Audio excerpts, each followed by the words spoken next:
was used to smash the skull. I know you get used to it, but there's every now and again you'll find the murder scene that is disturbing.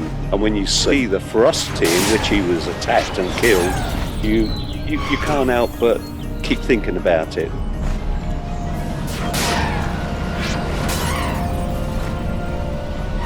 News spread fast through the tight-knit community of Shaw. When we heard that Father Crean had been murdered, everyone was completely in shock about it. Somehow, we were all that thing couldn't happen on our doorstep, you know, and we really felt very, very, sorry for him to have such a bad end to his life.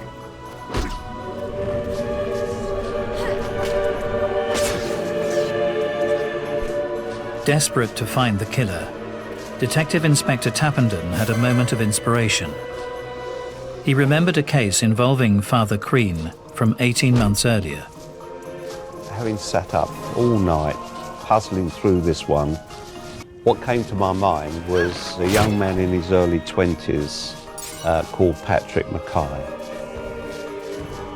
Father Crean had been helping Patrick Mackay stay out of trouble when Mackay betrayed his trust. Father Crean had tried to befriend Mackay, tried to give him a helping hand, and in return, what does Mackay do? He robbed the Catholic priest of a cheque, altered the cheque and cashed it. The day we told him he's being charged with the cheque, he went quite berserk, and I thought then, this man's disturbed, and something disturbed me about him.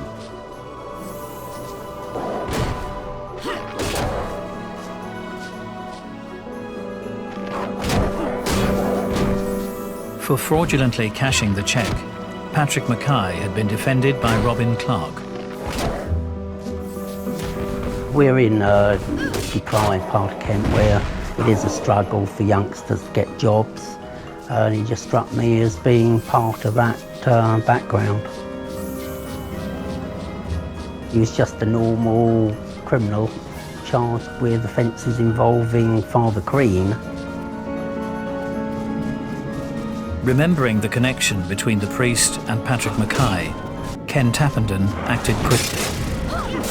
I asked Bob Brown and Mick Whitlock, who were two of my officers, just said, I think it's Mackay. I don't know where he is. Go and find him. Two detectives were assigned to find where he was living. He was living actually by that time in a hostel on the Great North Road in London, a hostel for ex-offenders, ex-prisoners. But he wasn't there. The hostel owner actually said that he was staying with a family called Cowden. They had no option but to simply go to the electoral register and find all the Cowdrays who lived in South London. And they had a remarkable stroke of luck, because the first family, they knocked on the door. Not only was it the right family, but Mackay was actually in the house, sitting on the sofa. Mackay quickly admitted the murder, but shockingly he would not stop there.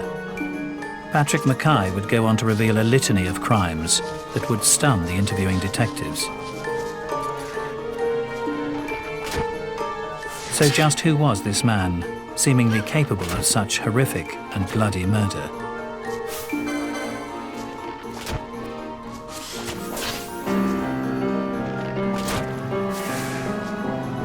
Patrick David Mackay was born on the 25th of September 1952. He grew up in Dartford with his parents and two younger sisters. Roland Hayes went to school with him. In the playground, we was all like young animals running around, and some good people, some bad people, and Patrick Mackay was one of the bad people. He was in a special class, what would be called special needs children these days, but in those days they were just trouble. And he was like a little terrorist.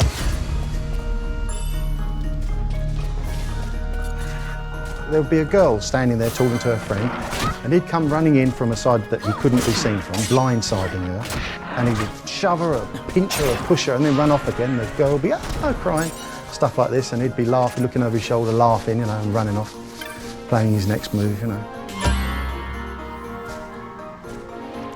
I think it could be said that Mackay had a very stressful childhood. Mackay's mother, Marion Mackay, was a Creole lady from Guyana, and his father, Harold Mackay, had served in the army in the Second World War and was very, very traumatized by the experience.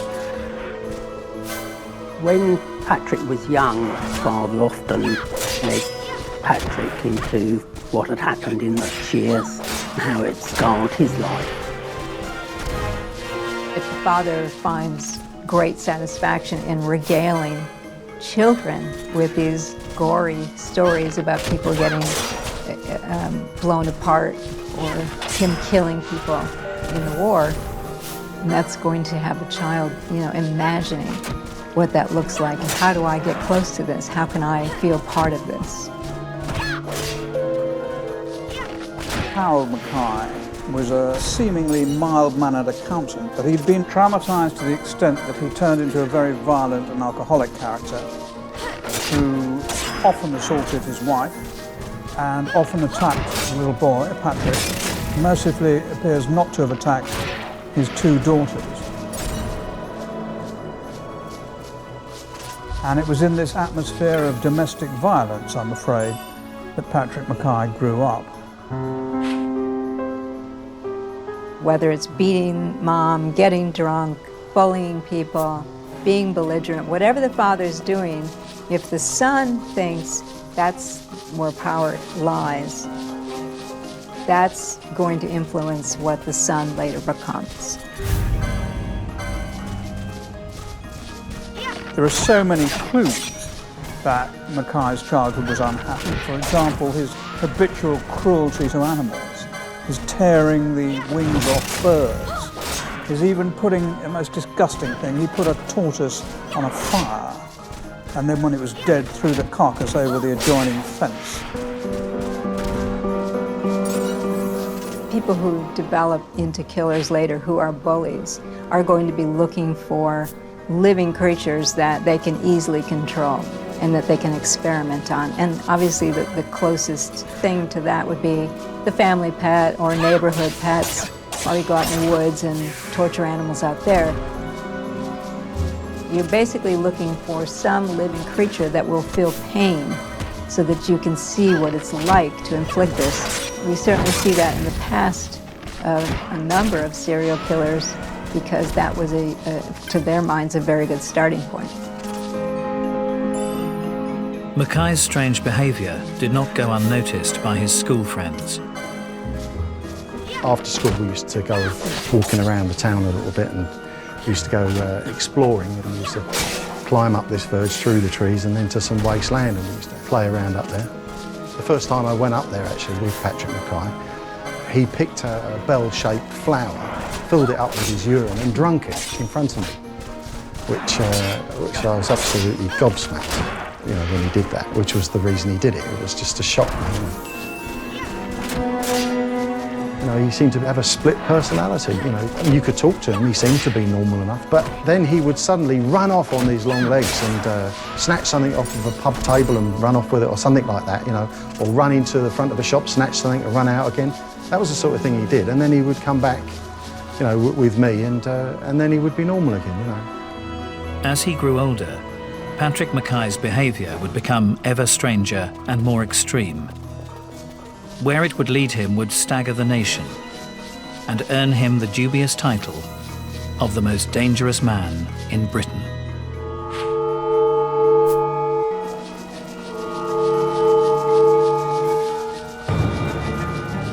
In the early 1970s, London had been plagued by an unexplained crime wave of muggings and murder, culminating in 1975 with the discovery of Catholic priest Father Crean in a bath of his own blood. 22-year-old Patrick David Mackay was arrested for his murder. As investigators looked into his past, they would uncover a disturbing tale of madness and violence. When he was 10 years old, an event would occur that would have a profound effect on the already unpredictable young boy. One day, Harold Mackay left for work as usual. The last thing he said to Patrick before he left was, remember to be good. And on his way to his office in London, he had a heart attack and died. He was only in his early 50s. Patrick never saw him again, did not attend the funeral, which took place in Scotland, and to all intents and purposes, his father had just walked out of his life, and there had been no closure. Mackay never really adjusted to the fact that his father was dead. When the father dies, that will rip a huge hole in his world because his identification lies with the father. And it's almost inevitable that he will now take on the father's characteristics and become, sort of replace the father. When Dad died, don't forget he was only 10, and he took over his armchair straight away and bullied the whole family, beat the girls, beat Mother, just like Father had done. I knew him before his father died, and I think that the die was already set. Maybe he found himself in a more excitable state, he was more emotional afterwards, but I think, you know, he was, even at that age, you know, what he always was.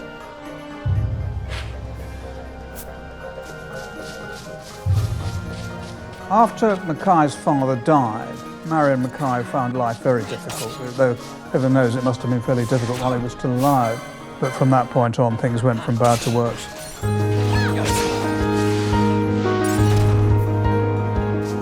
Marion Mackay moved with Patrick and his sisters to Gravesend. But it would not prove to be a happier family home.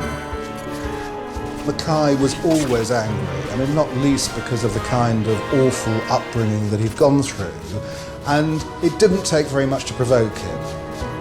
The police frequently were called to domestic disputes of the house, and Patrick Mackay was behind all of them. We had NSBCC officers here. Police were called out. Either he was beating up his sisters, sometimes beating up his mother. He would actually scream and shout. The neighbours would get alarmed. They would call the police. Sometimes Mother called the police because she couldn't handle him. One local officer in particular, Amy Tapp, was called to the Mackay family home on many occasions, as often as 4 times a week. He was just like a caged animal. He was emotionally sort of very disturbed and at the time very mental. Amy Tapp bore the brunt of so much of this because she knew him backwards. She could always talk to him. She could always make him become rational again. And yet she said he'd kill. Well, I felt that he should be at least put somewhere and shut away so that nobody could be damaged as a result of what his sort of mental reaction to people. He was violent and obviously would hurt somebody in the end.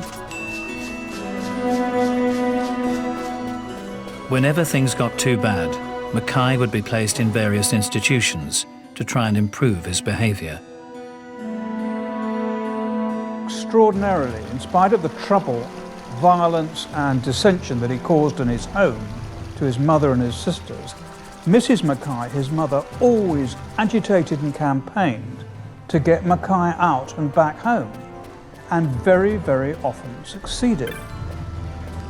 They was only ever stable when he was away, and yet Mother always wanted him home. And when he got home, it was nothing but upheaval for the whole of the family. Between the ages of 12 and 22, Patrick Mackay would be in and out of various special schools, juvenile remand centres, psychiatric units and prisons, on no less than 18 occasions.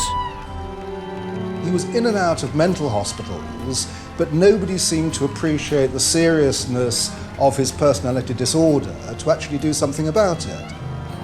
Every time he was put away, he was trouble. He would get out on the roof of the Stonehouse Mental Hospital, rip the slates off. He went into Court Leys, which was an approved school, remand home. They beat him and locked him in cupboards. He had a very bad life himself. He would have resented being there, he would have hated being there, and he would have been treated very badly when he was there. And this isn't the way that a young boy can be corrected. You know, you're only going to make them worse like that, you know. Those who evaluated Mackay early on called him a psychopath, and I think that's probably obviously correct. He had no interpersonal bonding or attachment to anybody. But it's more than that, because he was just so strikingly antisocial. It was just him against the system, and the system was very harsh.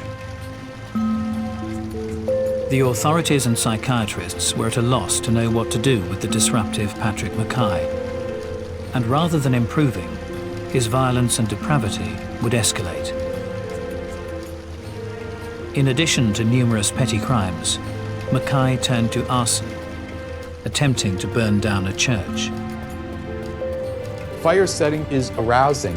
Individuals could set a house on fire, a car on fire, a field, and they feel incredibly powerful by watching what they had done. So those are not good signs at all in somebody's background.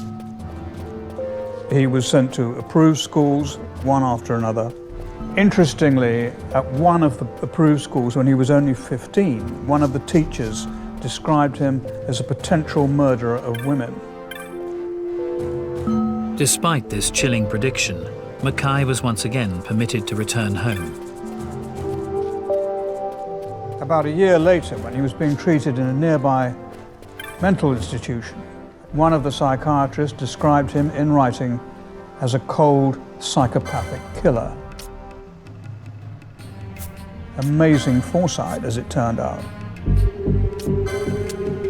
In 1968, age 16, Mackay was diagnosed as a psychopath, someone showing signs of antisocial behavior and a lack of remorse. We are finding that psychopaths in particular do not have the same brain structures as normal people. Clearly, something's going on with their decision-making process that is involved neurologically and not just psychologically.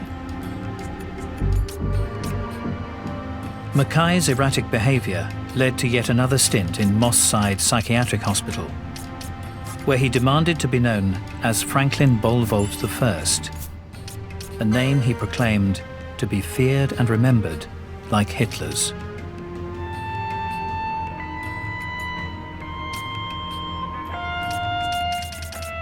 In fact, Mackay developed an extreme and bizarre fascination with the Nazi regime. Mackay became interested in Nazis and Nazi atrocities because this interested him. He was interested in committing atrocities. This is what Mackay's psychology was. He wanted to hurt people in any way he could. And so reading about or seeing others like the Nazis, what they did to other people, was immediately interesting to him. He had himself photographed with a swastika on one arm. His room at home, covered in memorabilia, became a kind of Nazi shrine. He was under the impression that he was 100% pure Aryan. He was, of course, 1/4 black.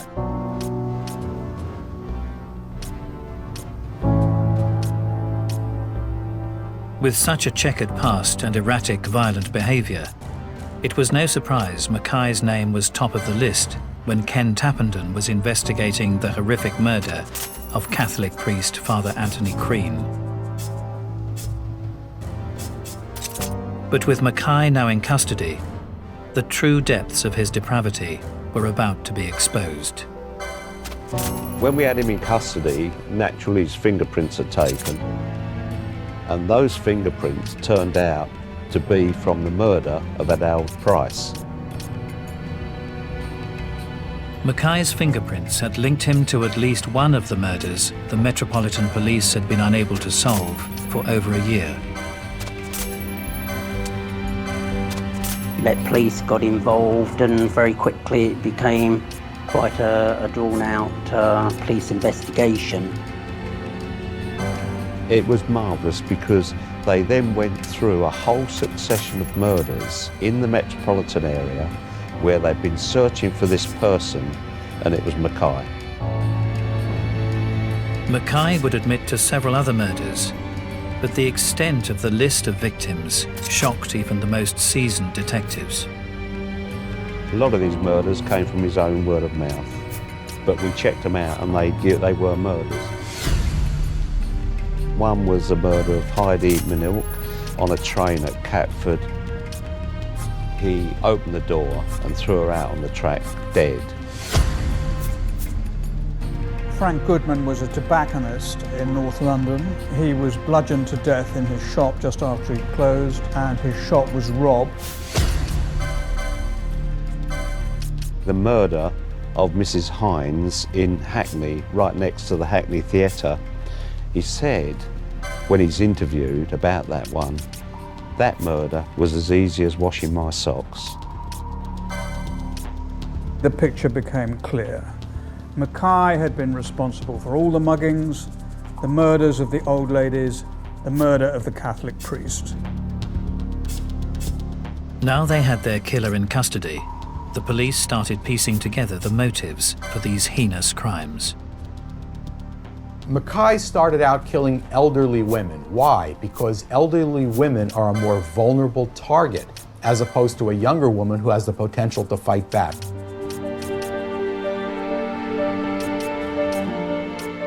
The odd thing about the crimes that Mackay committed, he was able to establish a relationship of trust with well-to-do, middle-class old ladies who were perfectly willing for him to carry their shopping and to bring him into their homes and offer him, I don't know, a glass of water, a cup of tea, whatever. But at all events, he had a manner sufficiently plausible, sufficiently charming to take these old ladies in. Robbing and murdering vulnerable elderly women made some sense to the police. But why murder his supposed friend, Father Crean?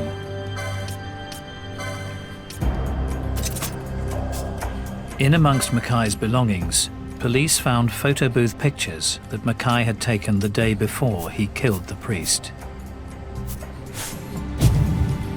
He's snarling in them and he's got his hands clawed out like a cat, and you can see his eyes are gone. They portray a person that's schizophrenic, and I think they portray a person that is so troubled that the only place for him is to be in custody or incarcerated medically.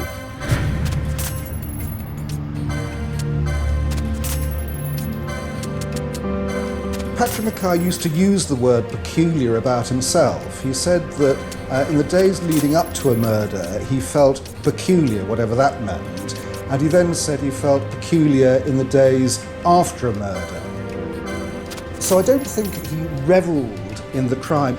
I wondered at the time whether even he knew exactly what he was doing. We're now in the centre of Shorn, only 100 yards from where Father Crean lived, and I know that he frequented the Rose and Crown public house here, and it was well known that he actually came with Patrick Mackay on the odd occasion. Mackay has an ability to pick out vulnerable people and then he attacks them. Father Crean was very nice to him, was very supportive of him, and in Mackay's mind, I believe he equated kindness with weakness. He saw a weakness with Father Crean and he attacked him. When Patrick murdered Father Crean in that terrible way, I think Patrick was kind of experimenting on what it would be like to raise his level of aggression to that point and see how it affected him, whether it disgusted him or what he had done, or whether he loved it. Mackay later described how after killing the priest, he filled the bath and watched the battered body of his victim floating in the bloody water for over an hour. He's calm by now, he tells us. I was very calm then. It was just a wonderful, wonderful experience. There's something very mad about hanging around with the dead body of the person you've killed. In the case of Isabella Griffiths, he hung about with the body, filled the sink with crockery and shoes. Again, with Adele Price, he hung around listening to the radio. He actually fell asleep in a chair while the body was lying there. Very difficult to get any kind of sensible, sane explanation for that kind of behavior.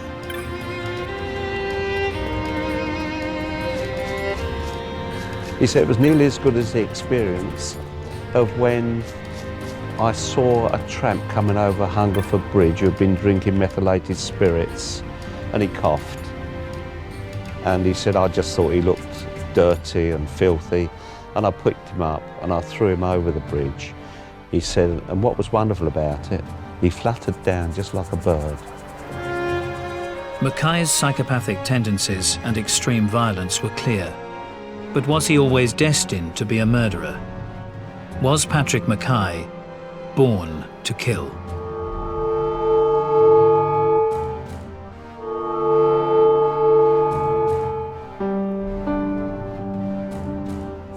Patrick Mackay was arrested in 1975 for the brutal slaying of 64-year-old Catholic priest Father Anthony Crean.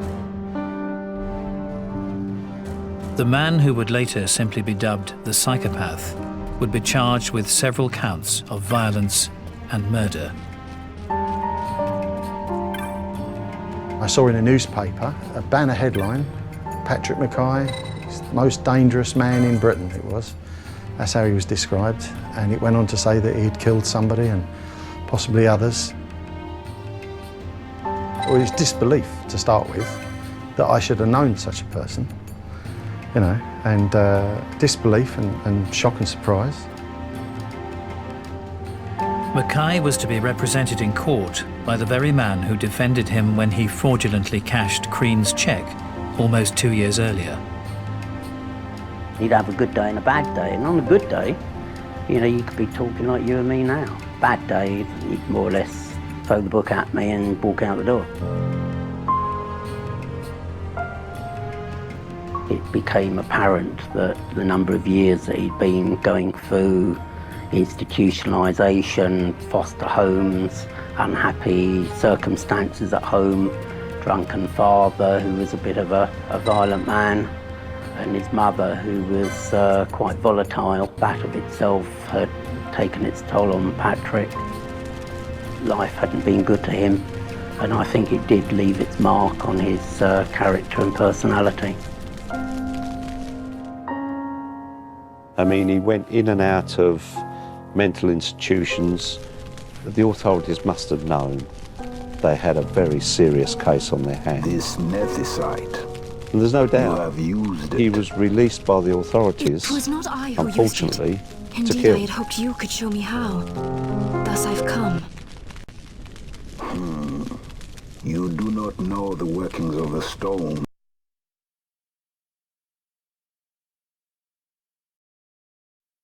Then we are no different. What?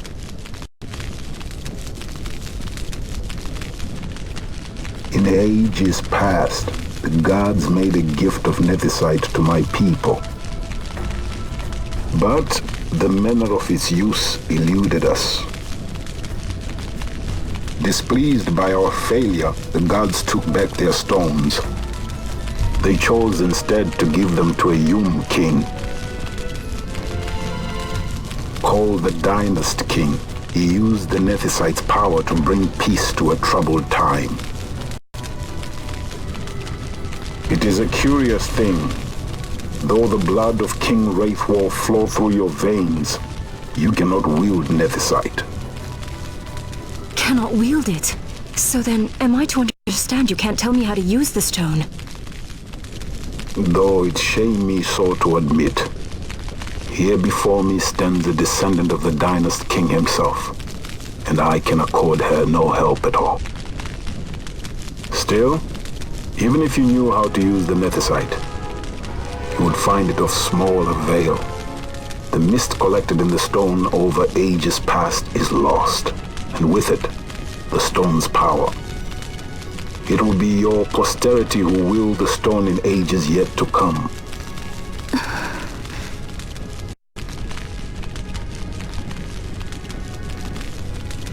This stone is devoid of power, empty, yet full of thirst, a terrible longing to drink the world dry. The power of men and of magic, of good and of evil. It is often those who desire nethicite whom the nethicite itself desires.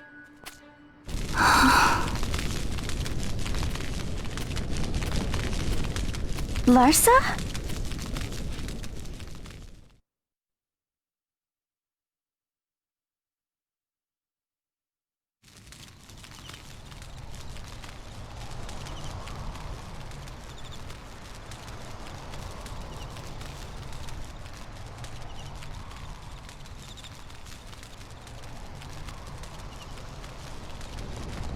To Baromi says. I say we ought leave tomorrow. I was going to wait for my escort to return, but meeting you here has presented a great opportunity. This terrible war can be stopped, but I will need your help to do so. A war? You know the Marquis Ondor leads a group of insurgents. Your pardon. He leads a large resistance force against the Empire. Lady Ash, neither of our countries can afford this now. The Rosarian Empire would stir. They would aid the resistance and use this aid as a pretext to declare war on Arcadia, and Arcadia would have no choice but to answer. Lady Ash, let us go to Bur Omasace. With the blessing of His Grace, the Grand Kiltius Anastasis, you may rightly wear your crown and declare the restoration of the Kingdom of Dalmasca. As Queen, you can call for peace between the Empire and Dalmasca and stop Marquis Ondor. For peace? How dare you say that? The Empire attacked us, stole all we hold dear, and you would have me save them from war? Dalmasca would be the battlefield. What if nethicite were used on Rabanasta? You know my brother would do this.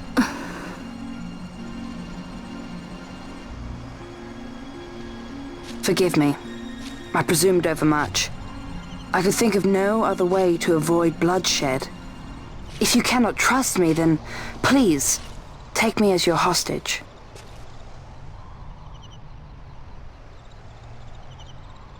Rustler. You saw him, didn't you? Like at the King's tomb. So you did see him too. But why? It's strange. Before, I didn't even know what you looked like. And the prince? I barely knew there was a prince. Who knows? Maybe the person I saw was my brother. Bosch told me about him. He enlisted right at the end. But for what? He knew he couldn't win. To protect something. How can he protect anything when he's dead? Was it different for Prince Rastler? Did that make sense? Hating the Empire, getting revenge, it's all I ever thought about. But I never did anything about it. I mean, I realized there was nothing I could do. It made me feel hollow, alone. And then I'd miss my brother. I'd say stuff like, I'm gonna be a sky pirate, or some other stupid thing. Just anything to keep my mind off it. I was running away. I needed to get away from his death. That's why I followed you.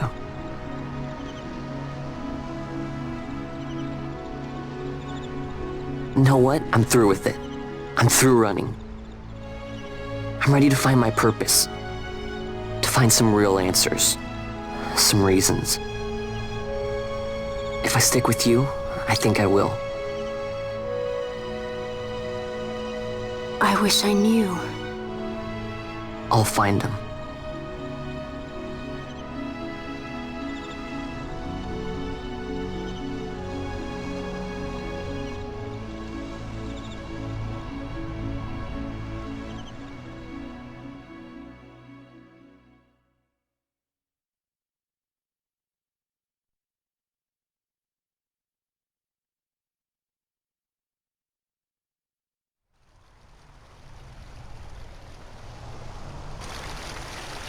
I will accompany you to Mount Baromises.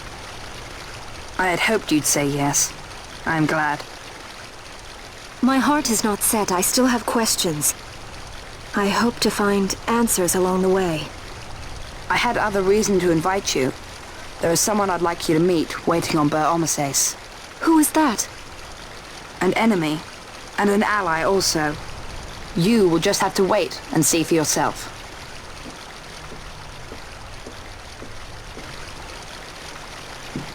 That Larsa likes his secrets. He does not mean ill by it. He's not bad. At least for an Imperial.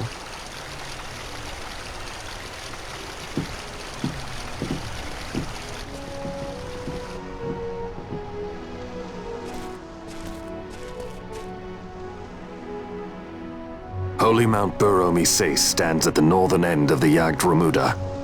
Once we're in Yacht, we need not fear pursuit by their airships. Don't get your hopes up. You remember the Leviathan sailed straight over the XII, right up to Wraithel's tomb. Skystone that works even in Yacht.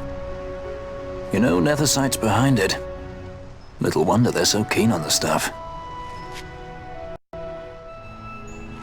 And what is it you're after, Balthier? You're a welcome hand and a great aid, but why? Worried I'm out to steal the Nethersight, eh? Can't say I'm unaccustomed to people doubting my intentions. Nothing could be further from my mind. Shall I swear by your sword or some such? Apologies, but I needed to know where you stand. Her Majesty depends on you, and you seem to have an interest in the stone. I'm only here to see how the story unfolds. Any self-respecting leading man would do the same.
This one was a success. Wow, I'm impressed, Vaughn. I got a good feeling. An alliance between Dalmasca and the Empire. Reason tells me 'tis the only course. We must avoid a wasting war with the Empire at all cost. Yet I fear I could not bear the shame, had I but the strength. A shame perhaps for me and for you. But for Dalmasca it is hope. And you can just accept this, can you? After Vane's ruse, I had abandoned hope for honor. Yet, never did I forget my knightly vows. If I could protect but one person from war's horror, then I would bear any shame.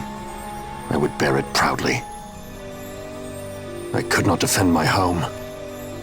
What is shame to me?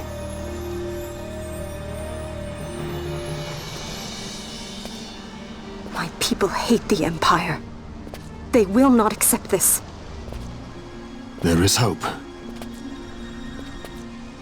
Right? Don't encourage Hope for a future where we can Not join that bad, hands am I? as brothers. Feeling. Larson, please. This is serious. I'm sorry. Don't be, Larsa. Somebody's got to put him in his place.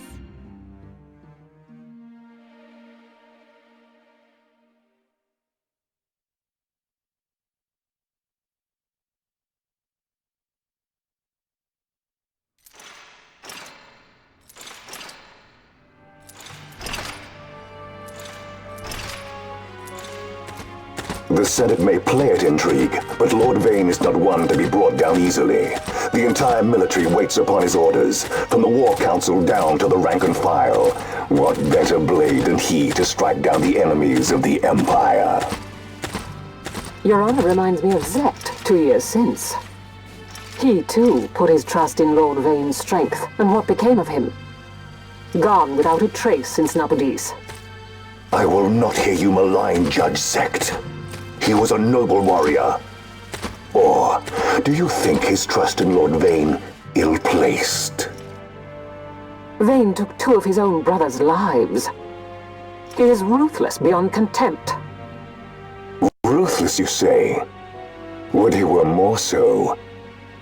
He gives traitors no quarter, be they of his own blood. How fitting for one who would bear the burden of empire. But could we bear him? Zagabath, what of you? Surely you do not believe his brothers were traitors? So found His Excellency Lord Gramis, you would do well to mind your tongue, Drace. That matter is long past. Your Honours, a summons. Lord Vane has arrived at the palace. We come at once.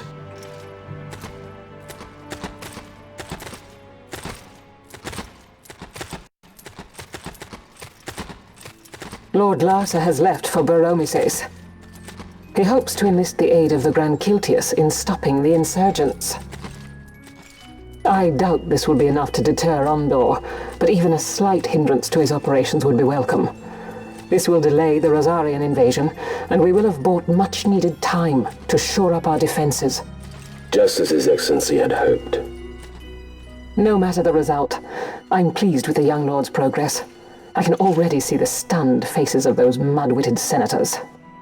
The fools think a child emperor's strings easy to pull from the shadows. But they will find that Lord Larsa is no puppet. Yes, the senators would be most pleased with a puppet for an emperor. Recall, Drace, how the Senate fears and despises Lord Vane's ability. When they realize the truth, that Lord Larsa is no docile lamb to be shepherded, they will bare their teeth and devour him. You're right. I shall speak on this matter with His Excellency at once. Gabranth, it falls to us to protect Lord Larsa. Are we agreed? Aye.